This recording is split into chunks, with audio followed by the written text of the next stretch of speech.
I assume you'd be willing to submit to an expanded FBI background check that interviews your colleagues, accountants, ex-wives, former spouses, sexual assault survivors, and others. Senator, I'm not in charge of FBI background checks. Evan, but you would, in 2008, you raised $8.7 million, but spent more than $9 million, creating a deficit. By January 2009, you told donors that the organization had less than $1,000 in the bank and debts of $434,000. That isn't the kind of fiscal management we want at the Department of Defense. We can't tolerate it at the Department of Defense. That's an organization with a budget of $850 billion, not 10 or 15 million, which was the case at those two organizations. Pete Hegseth was asked a simple question. Does your financial record prove you're ready to run the Pentagon? Senator Richard Blumenthal confronted him with millions in deficits, questioned his management experience, and then delivered a devastating verdict on his qualifications. And doing better in management of the Department of Defense. There's always room for improvement. I think what we need in that position is not just better, but the best in financial management, because those decisions are life and death decisions affecting the 3.4 million Americans who serve our national security and our national defense and put their lives on the line. I want to talk about financial mismanagement at the two organizations that you headed, which are the only test of your financial management that we have before this committee, the Veterans for Freedom and Concerned Veterans for America. You took over the Veterans for Freedom in 2007. In 2008, you raised $8.7 million, but spent more than $9 million, creating a deficit. By January 2009, you told donors that the organization had less than $1,000 in the bank and debts of $434,000. By 2010, revenue at the Veterans for Freedom had dropped to about $265,000. In the next year, it had dropped further to $22,000. You don't dispute these numbers, do you? Senator, I'm extremely proud of the work me and my fellow vets did at Vets for Freedom. A bunch of young vets with no political experience, a small group, working hard every single day. We raised donor funds. And we have letters submitted for the record from almost everyone that worked with me every single day, including our chief operating officer, who will attest that every dollar we raised was used intentionally toward the execution of our mission, which is supporting the warfighters, exactly why we're here today, the warfighters in the Iraq surge. That concern remains relevant today. The Pentagon failed its 8th consecutive financial audit, with auditors unable to fully account for $4.65 trillion in assets. There was a campaign in 2008, Senator. It was Barack Obama versus John McCain. Ask you another we believed question, John McCain would be the right person to win, and so we spent the tax more. returns from that organization. I'm glad they're for the record. I'm going to ask to be entered into the record, Mr. Chairman. Without objection. These tax returns are yours. They have your signature. And I'm going to ask that members of the committee review them because they're the only documents. I've asked for others. I've asked for the FBI report that would presumably document, it should have documented, this kind of financial mismanagement. And these are the 990s from that organization. By the year of 2011, donors had become so dissatisfied with that mismanagement, they, in effect, ousted you. They merged that organization with Military Families United, and thereafter, you joined a second organization as executive director. In between, Senator, I went to Harvard University for 2 years and Afghanistan. I want to ask you questions about Concerned Veterans for America. Again, another set of tax returns, the 990s from that organization. I ask they be made part of the record, Mr. Chairman. Without objection, both of those returns are now part of the record. 2011 to 2016. At the end of 2013, shortfall of $130,000. At the end of 2014, shortfall of $428,000. You had a surplus the following year, but then another deficit of $437,000. By the time you left, that organization had deep debts, including credit card transaction debts of about $75,000. That isn't the kind of fiscal management we want at the Department of Defense. We can't tolerate it at the Department of Defense. And the Pentagon's enormous financial management problem is still unresolved. On July 30th, 2026, Senators Bernie Sanders and Chuck Grassley introduced a bipartisan bill that would withhold 2% of a Pentagon component's budget if it fails to achieve a clean audit. That's an organization with a budget of $850 billion, not 10 or 15 million, which was the case at those two organizations. And it has command responsibility for 3.4 million Americans. The highest number that you managed in those two organizations was maybe 50 people. Let me ask you, how many men and women now serve in the United States Army? What is Sen's strength? Hegseth now says the Pentagon is on track to pass a clean audit by 2028, years earlier than previously expected. But as of the latest Senate action, lawmakers are still pushing legislation to force the Pentagon to finally account for its money. Senator, I would like an opportunity to respond to I've asked you a impugning question. of my leadership of a veterans organization. Concerned Veterans for America, you're on the VA committee, sir, and I appreciate your service there. The VA Accountability Act and the Mission Act were all brainchilds of Concerned Veterans for America. We used our donor money very intentionally and focused to create policy that bettered the lives of veterans. Mr. Hegseth, I'm asking you a very simple question. How many men and women currently serve in the United States Army? Senator, the United States Army, 450,000 on active duty, sir. And how many in the Navy? And the Navy is 425, sir. Well, it's 337 this year. How many in the Marine Corps? 175,000, sir. 172,300.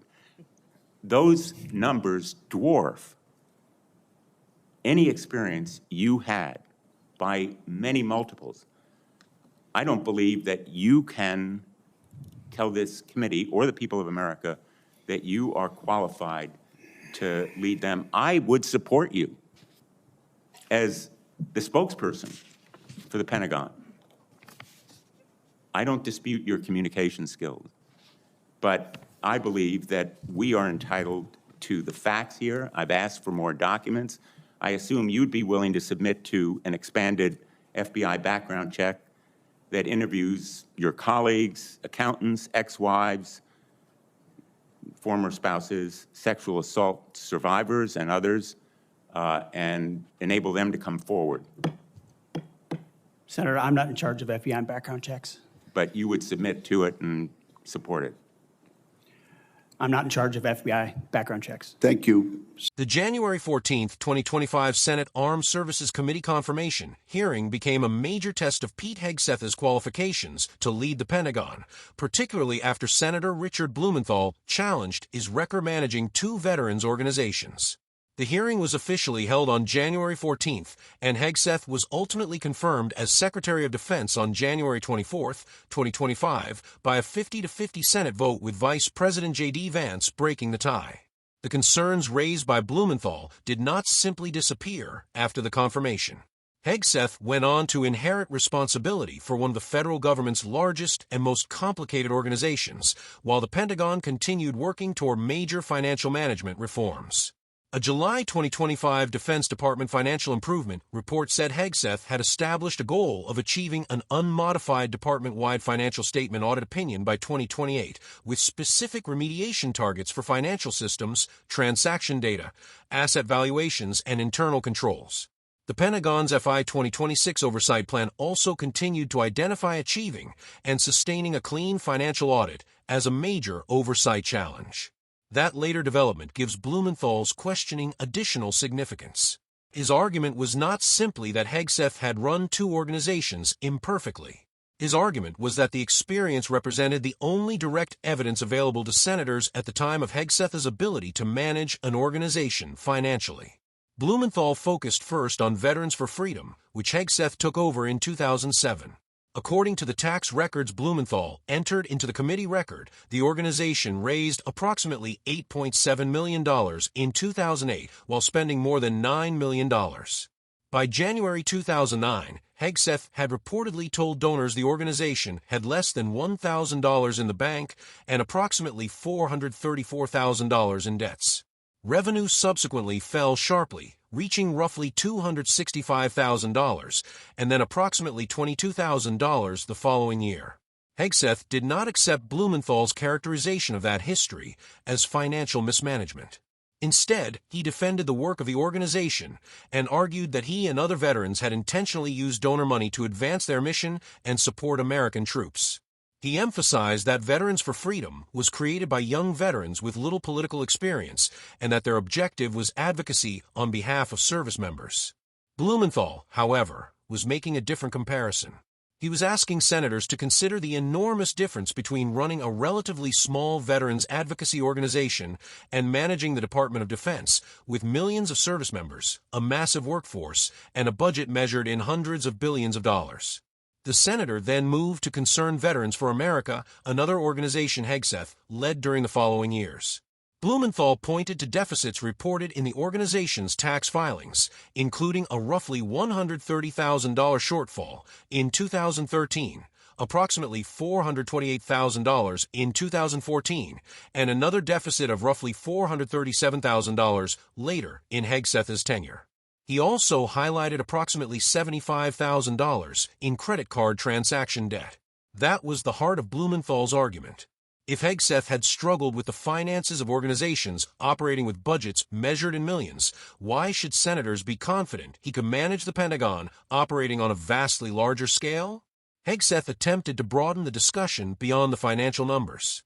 He reminded Blumenthal that Concerned Veterans for America had advocated policies that eventually contributed to legislation affecting veterans, including the VA Accountability Act and the Mission Act. His argument was essentially that organizational success should not be judged solely by whether every year's balance sheet showed surplus. That creates an important distinction between the two sides. Blumenthal was evaluating financial stewardship. Hegseth was emphasizing policy impact and mission accomplishment. Both are legitimate measures of leadership, but they answer different questions. A nonprofit can produce important policy changes while still experiencing financial problems. Conversely, an organization can maintain a healthy balance sheet while accomplishing very little of its mission. For the Pentagon, however, both measurements matter. The Defense Department needs to accomplish its military mission while simultaneously managing enormous amounts of taxpayer money. That is why Blumenthal then tested Hegseth on basic military manpower numbers. He asked how many people currently served in the Army, Navy, and Marine Corps. Hegseth gave substantially higher figures for the Army, Navy, and Marine Corps than Blumenthal's figures. Blumenthal seized on those discrepancies. His point was not merely that Hegseth had missed three numbers. It was that the Secretary of Defense must understand the scale of the institution he is being asked to command. The exchange, therefore, became a broader argument about experience versus leadership ability. Hegseth did not have decades of experience running a giant federal bureaucracy. His supporters argued that this could be an advantage because he could approach the Pentagon as an outsider and challenge entrenched bureaucratic practices. His critics argued that the Pentagon's complexity makes relevant management experience indispensable. That debate is still relevant when looking at the Pentagon's subsequent financial reform efforts. The Defense Department has continued to struggle toward a clean department-wide audit. The government's own financial remediation documents acknowledge that achieving an unmodified audit opinion requires improvements across financial systems, internal controls, transaction data, and asset valuation. That does not prove that Hegseth's earlier nonprofit record caused Pentagon financial problems. It does, however, demonstrate why Blumenthal considered financial management an important qualification issue rather than simply a political attack. There is another important part of this exchange. Blumenthal ultimately told Hegseth that he believed he could serve as a Pentagon spokesperson, but questioned whether he was qualified to actually lead the department. That distinction was revealing. Blumenthal acknowledged Hegseth's communication skills while arguing that communication was not enough for a job involving millions of personnel, enormous budgets, and decisions affecting American national security. Hegseth's supporters saw the issue differently. They viewed his veteran background, advocacy experience, and outsider status as evidence that he could bring a different approach to the Pentagon. The Senate ultimately sided with confirmation. On January 24, 2025, Hegseth was confirmed 50-50, with Vice President Vance casting the decisive vote. And that makes Blumenthal's closing challenge especially interesting. The question was never simply whether Hegseth could speak effectively on television. The real question was whether someone with relatively limited experience managing large institutions could successfully oversee one of the world's largest organizations. The subsequent Pentagon financial reform agenda provides an important test, but not a simple verdict. The department has continued pursuing audit improvements and has set a 2028 target for an unmodified financial statement opinion. So Blumenthal's warning should be viewed as a qualification argument, not proof that Hegseth would fail. Hegseth's defense was that his previous organizations were focused on advancing veterans' interests and that their achievements should be considered alongside their financial records. Blumenthal's response was that the Pentagon requires something much larger: disciplined financial management, accurate information, enormous organizational oversight, and the ability to make decisions where mistakes can have consequences for millions of Americans. And that leaves the central question from this hearing. Should a Secretary of Defense be judged primarily by previous experience managing large organizations, or should an effective outsider with military experience and a clear policy vision be given the opportunity to prove he can run the Pentagon?